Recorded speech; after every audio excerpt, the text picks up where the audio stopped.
It is usually said that when you fight corruption in Nigeria, it fights back. The Director General of the National Agency for Food and Drug Administration and Control, NAFDAC, Professor Mojisola Adeyeye, is facing criticism following crackdowns on fake drugs and other illegal activities. Reacting during one of her inspections in Lagos, Professor Adeyeye emphasized that the agency's operations are solely focused on safeguarding public health and not disrupting trade, as widely speculated. She reiterated that people cannot continue to die needlessly because of trade. Let's hear from the NAFDAC DG. Intelligence that they have drugs in the plumbing section.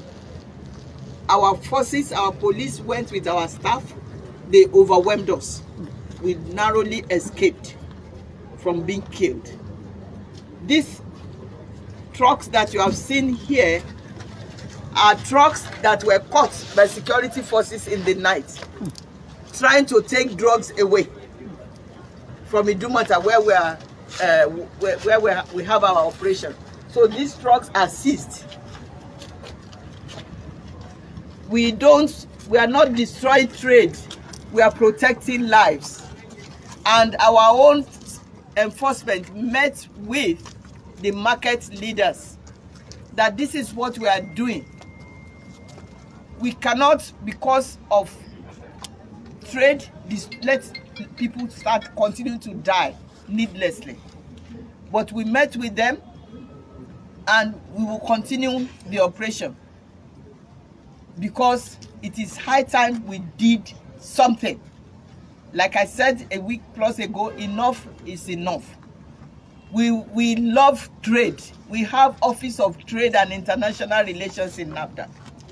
We want to foster trade, but not at the detriment of our people, not on the back of our people. But again, this process continues. We want to be sure that the people that are supposed to sell medicines are the ones selling medicines, and that they are selling the right medicines. If they don't, we will evacuate. That is the mandate the government has given us. Yes, kudos to NAFDAC for saving lives, you know, the crackdown for saving lives. Obike, where do we strike the balance? Disturbing trade and saving lives. This is what she's talking about. But there's nothing like striking a balance here. Maybe you should have found a better word. There's nothing like striking a balance. What is right is right. What is wrong is wrong. You are not allowed to sell counterfeit drugs. Yes. You are not allowed to produce fake drugs. You are not allowed to produce adulterated or fake beverages. NAFDAC in the last few weeks have been going around. And this has nothing to do with ethnicity. Any Nigerian who tries to ethnicize what the NAFDAC is doing must be a silly person. It has nothing to do with ethnicity. Just do the right thing. We've seen them go to the east, where the Onitsha Bridgehead market is extremely notorious for the kind of drugs that they sell there. Counterfeit drugs. Drugs that people sit in their homes and manufacture. Drugs that had been banned, Analgin and some of the drugs that are already banned, they are selling them to people. So why should an agency or government, that government commits so much money to, in the desire to make it more effective and useful to everyone, why should it be restrained from carrying out its mandate? Bikio. The late Akunyili faced this kind of problem. Whatever Professor Adeyeye is facing today, Akunyili faced. They shot at her, if not for her headgear. It was her headgear that the bullet removed. She will have taken a direct hit to the head. She will have died. Bikio, there are concerns that the NAFDAC actually locked up non-drug sections in the market. disturbing trade in this regard? I have not discovered whether that is true or not, but the script that you read said that corruption fights back. So evil has a way of fighting back in our country. You can see the governor of Abia State is extremely angry about what these guys are doing, and they locked the market. Now they are begging him that they are hungry. If the market has to be opened, the executive council of the market must sit with government and say, okay, we will join you in ridding this market of undesirable elements who are giving the rest of us a bad name. Okay. It's not enough to just come and be shouting, you know, splitting hairs that trade is being disturbed. People who, by the kind of drugs that they sell, can cause people's kidneys, people's organs to pack up. Are we going to leave them? NAFDAC also has to go to the Muhammadu Rimi market in Kano. I worked in Kano for years. I know the kind of drugs that they sell in that market. If they go to that market today, if they raid that market today, they will discover unwholesome drugs that they are selling to people and killing people incrementally. So the woman and her team, they are doing the right job. If they do not do their work well, some people will call them out. The other day, a pastor was said to have produced miracle water. Yeah, miracle water. Did Martin Ose not call NAFDAC out that they were slow to respond and deal decisively with the situation? And there are many Martin Oses around who will also think that these people are not doing their job, that these people are not up to the job that they've given them. So people will say all kinds of things. Even if the market needs to be locked up for some time so that it can be sanitized, so be it. Trade can suffer for some time, but we should be able to keep those markets free of these undesirable elements, killing our people by the kind of drugs that they are selling. You can imagine, look at some of the videos that we saw coming from the southeast. People who created small closets where on their own they are producing beverages. You don't know what they use to produce them. You see all kinds of non-alcoholic beverages. You see them. And even hard drinks. What most Nigerians call hot drinks. Hot drink is tea. It is not alcoholic. But that is... yeah, I talk about another day. Exactly. Maybe just so that they know that they are using the English language wrongly. So, hard drinks, producing hard drinks on their own and selling to Nigerians. And according to NAFDAC, they will so fake this thing that it will be extremely difficult for you to know that it is actually fake. Now, BK, not many people want to agree on this, that trade can suffer for some time, close down the market until... What do you have to say, sir? This thing happens from time to time. The Commissioner for the Environment in Lagos, when you refuse to keep your markets clean, what does he do? He will first shut it down. On their own, they will beg. Even the notorious Mile 12 market, they shut it down now. They shut it down. Until the right thing is done. Yes, and then they will sit down, they will say, oh, we have all lost money. Let us do the right thing so that these people don't come back again. You see, Nigerians don't like compliance. They don't like compliance. I remember one day in traffic, the red light was on. I stood there. But there was no vehicle coming on the other side, in front of me. So one guy came. He had been honking and honking. I ignored him. Such people cannot drive in the UK. The way people use the way they honk in Nigeria, they won't try it in the UK. Their license will be gone. So when he saw that I was not going to budge, he overtook me. He said, if you like, sleep there. Because I decided to obey the law. The red light does not permit me to move. He wound down and said, if you like, sleep there. He was angry that he was nudging me to move and I didn't move. Why should I move? I'm not like you. You are incapable of thinking. Me, I can think. I know the implication. You know? Okay. Lagos will find me, for example, if I do that, or 80K or so. They're waiting for you. They're waiting. So you now, most of them, they don't even take their cars for renewal of their papers. Many people just like illegality in our country. Okay. This woman worked abroad for so many years before coming to serve our country. She's somebody that I know very well. She's incorruptible. What is going on is not about politics. It's not about ethnicity. Let's try our best to save lives. So many people that I've interacted with said, look, the things killing Nigerians are things that we can avoid. Yeah. Food, for example. Some of the food we eat, if they find a way, some of our grains that we eat, if they find their way to UK, they will be quarantined. Nobody will allow them to sell those things there. Because we use pesticides, you know, in our farm. And some of these things hurt the human body.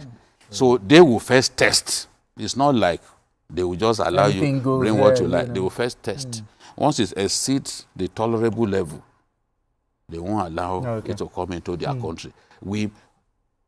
For a woman who worked there, who worked abroad, and she knows the standards there, there's nothing wrong in trying to bring that to our country. You need to listen to General Marwa when he's talking to you about what drug use, illicit drug use, is doing to Nigerians. Honestly, your blood will boil.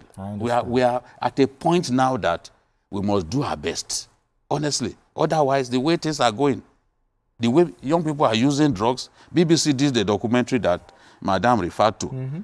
You will for Nigeria, you will for the young people, people whose lives have been ruined already by drug addiction. People will sell tramadol. They will send tramadol the way from India and all some of those Asian countries. 500 milligram. Tramadol, even 50. Is enough to... They are selling 500 and there are people who are ingesting it. All right, GKB, your thoughts on this? Well, I'm ashamed, really, that my country has come to a point where we are having a conversation about the rightness or wrongness of drug wars.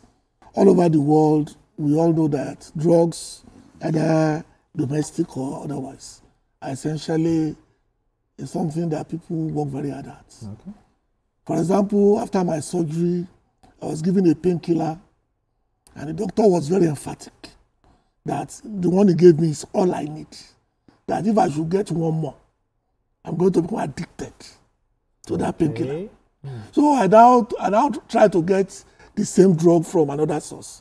And they told me point blank that you have to go back to your doctor. They won't sell it to you. The same doctor, not another doctor. That unless he's dead. Now tell them to do it again. But reverse is the case here in Nigeria. That means in the market, you see all of it. That's why I said I'm ashamed of my country that we're having a conversation about tribalizing or tribalizing something this important. Because all over the world, young people are dying every day for drug abuse. And most of them are not even what they call hard drugs. They are household drugs, painkillers especially. Paracetamol. Yeah, I don't want to mention names. And I think these things, of course, will destroy your liver. And our people take it even without subscription. Feel an headache, go and get me ABC. Feel tired, get me ABC. At the end of the day, by the time you are in your 50s or early 60s, your liver is gone. You have stage 4 liver cancer. And then there is your village people that are responsible. You don't look at your lifestyle. And that, to me, is the key. The woman is doing a fantastic job. And our job is to ensure that she's giving all the support she can. Now, according to this, they said, I think, 11,000 shops. Now, should the Anambra State government also be held accountable in this regard for not monitoring what's going on in their state? Not only the state governments. I don't know about now, but there was a time that the Department of Customs and Excise used to have that kind of power. There are things that come into Nigeria that don't meet the standard, even after escaping from our borders. They will still come into the system. Because when I was younger, I remember that they used to raid the Ikeja the industrial estates, to try to make sure that certain things met criteria that were set for them. That's why they were giving licenses.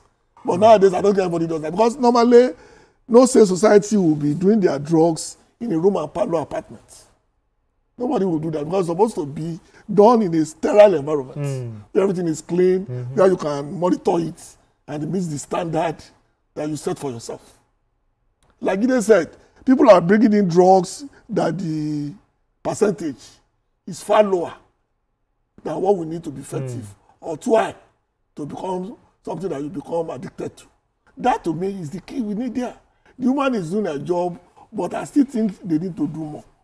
I'm ashamed, like I said, that people who go to a building full of room and parlors, full of one-room apartments, and all they do there are fake drugs, fake drinks, fake soft drinks. Okay. All these, of course, are killing our people slowly. All right, gentlemen, we need to go on this quick break. But when we return, BKO, why do we have a country that has...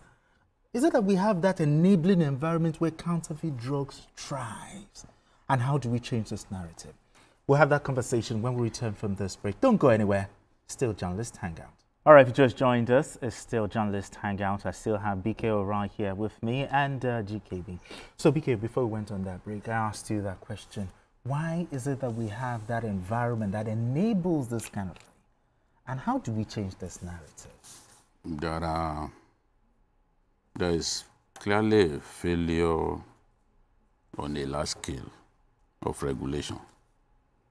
Yes, at state level, at federal level, because how are these people even permitted to trade in the first place when you are trading in illicit drugs, so to say? Okay. So how we must find a way to localize drug markets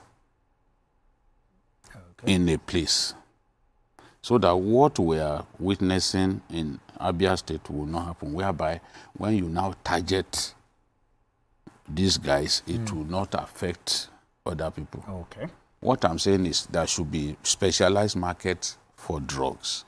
It becomes easy for the regulator to go after, pinpoint the bad ones. But in a situation in which the market is as big as the Idumota market, they are selling drugs there, they are selling all kinds of things. They've meshed with other traders, other businesses. So how do you, it's a problem for the regulator, because it then means that your whole attention is on the entire market.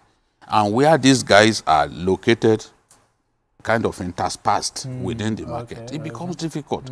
But if it was simply a drug market where they sell pharmaceuticals, you know that this is where, you know, the way we designate some areas for mechanic workshop.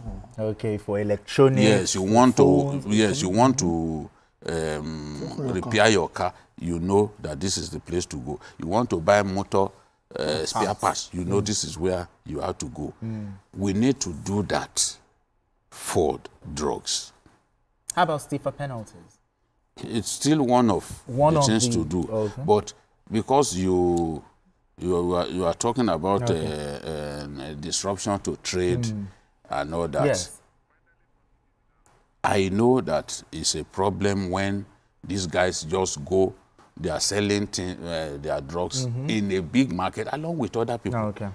You can't even, it's not even practicable to locate, except if the market is not very big. There are some markets in this country that are very big. Look at that Onitsha market, for example. Where do you start? Exactly. It's extremely big. So you are good. It's not even a whole day's operation. If you really want to go after those people. GKB, your final thoughts on this one? Personally, I think enforcement should be localized, or down to the local government level. Whatever is happening in your local government in terms of enforcement, the chairman should be aware of it. Okay. I think that should be a start. All this centralization works in the long term. Yes. But in the short term, I think we should return enforcement to local governments. Absolutely. Or city councils, if we have. And there is need for the NAFDAC to have tremendous presence, security cover. Like the woman said, like Prof said that they were overwhelmed, you know, because they didn't have enough security, they were overwhelmed. And they had to run for their lives. Okay. That should not happen where people are trying to save other people's lives. They must have enough security. So whoever wants to misbehave, you arrest them, throw them into the black maria, let them go and face justice. Some even said that fake drugs is worse than terrorism. We need to fight. And because you need to have we drugs. need to fight. At a particular age, you some rely of the on drugs, even like tramadol, for example. You know, there was a time that a trailer load of tramadol going to Sambisa Forest. The north, yes. Yes, through Adamawa State. You know, Sambisa also passes through Adamawa State. Was intercepted. A trailer load, tramadol. What if he had gotten to the destination? Oh, so that's why those boys, they are able to do the things that they do without thinking twice. Exactly. It is when they've been arrested that's when and locked up for like a whole day. They will be clear. You now see them, they look very sober and all that. Absolutely.